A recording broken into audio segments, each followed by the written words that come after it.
this tutorial we will see that how you can transfer files from Android to PC wirelessly in just few easy steps. So let's dive in. Firstly, you have to open your mobile. You will be on home page. You have to open Play Store and here you can search for Wi-Fi WTF server. Here it is, open it, and then if you scroll down, you will see here this Wi-Fi FTP server. You have to open it and then simply install it. It's very small size app. After installing this, you have to open it. After opening this, it will show you dashboard like this. Then you have to click on this start button and it will ask you to access to manage all files. Turn this on if you want. Click back and now again click on start and then it will show you this information of server URL, user ID and password. And this is important. Now you have to come to PC and open your Windows Explorer. In Windows Explorer, you can simply right click and you will see here show more options. Click on that and here you have to click on add a network location.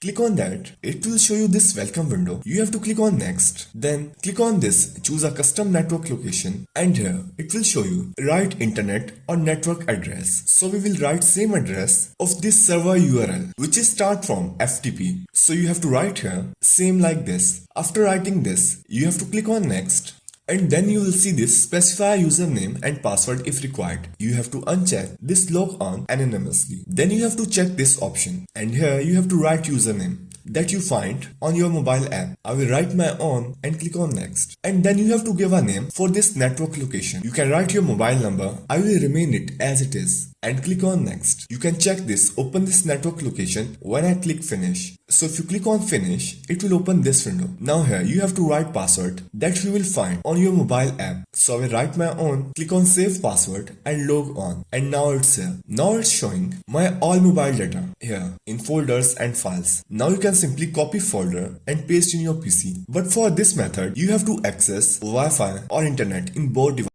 in mobile or PC also. So that's how you can transfer files from Android to PC wirelessly.